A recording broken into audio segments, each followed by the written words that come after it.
Hi guys, welcome back to Learning, Growing and Becoming. My name is Nontuthuko, but you guys can call me Nontu, and I am very happy to be doing this live thing with you. Today I'm responding to two questions that one of my subscribers had for me.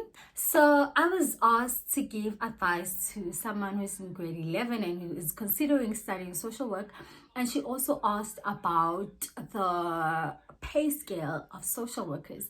I am gonna start off with the advice that I could give to her, as an aspiring social worker. I'm genuinely having a hard time giving advice to an aspiring social worker because I'm currently going through it. I'm still trying to navigate it and I'm still trying to find my way around it. But what I can say from the bottom of my heart is social work being a calling for you does not mean that it's going to be a smooth road. It does not mean that it's going to be a smooth journey.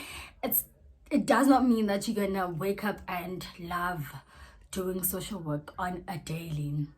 The reason I say that is there's going to be hurdles along the way, you know. Social work is one of those careers that people will always say that people should have a heart for it, people should have a calling for it, and we tend to think that you having the calling for it or having the heart for it makes everything smoother. It will give you the drive, yes.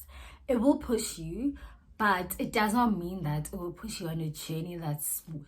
So you may feel in your heart that you genuinely do want to be a social worker and have struggles being admitted into your second year to continue with studying social work, or you may have financial struggles, for instance, or you could be in a workplace that does not allow you to tap into the social worker that you aspire to be, and that doesn't mean that you are necessarily in the wrong career path. Second thing I could say to you is, or say to someone who's aspiring to be a social worker, is it's not all roses, you know.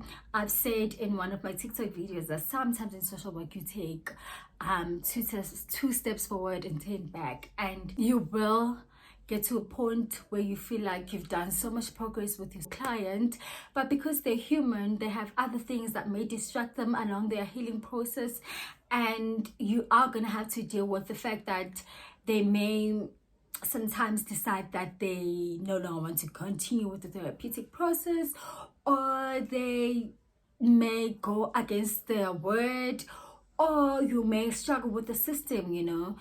You will envision a certain way of going ahead or a certain intervention process with your client, and you find that the system does not fully allow you to go ahead with it.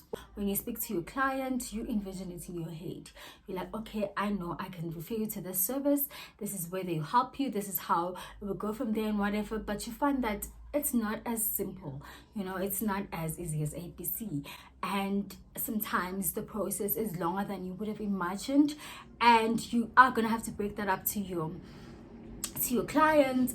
Also, there's gonna be people that are not gonna understand what we truly do. People expect to go speak to a social worker and things just happen instantly, but that's not how things work. I'm gonna share just one simple example. One of my first clients, and when he told his life story, I was just moved instantly. I was like, no way, there's no way this person can be living in these circumstances. I even went to the point of using some of my personal funds to try and, you know, like get him a few guys for his place. A few months later, I heard the person that I was assisting was going around saying that he didn't receive any help from me at all. Supplies was not the only attempt to assisting him, but he went around telling people that I had not assisted him, and to my surprise, people instantly believed that. And these are people who are outside of social work, obviously. Everyone instantly believed that social workers are just not that useful.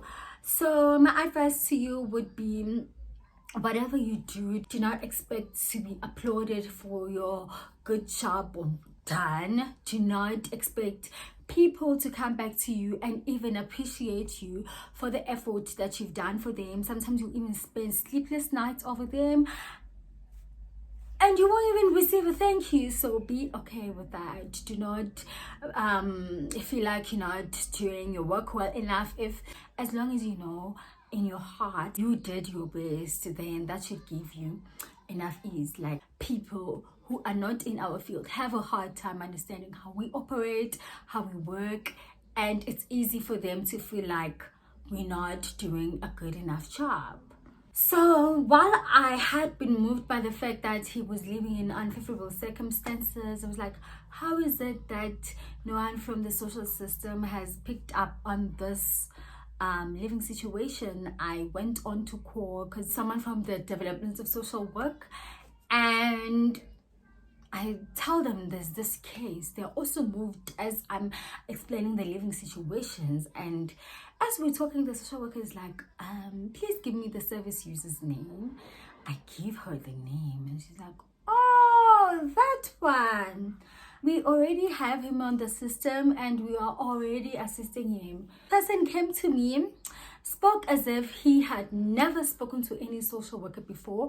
Sometimes clients go to some social workers in different organizations and they will feel like they have not been assisted to the best way they envisioned or they thought they would be assisted. And they will switch social workers. They will come to a different organization, but what they don't realize is that we work in a similar way. Whatever advice you get from me is probably the advice you're going to get from the other social worker. As a student social worker, I would advise you to not take any of your modules lightly.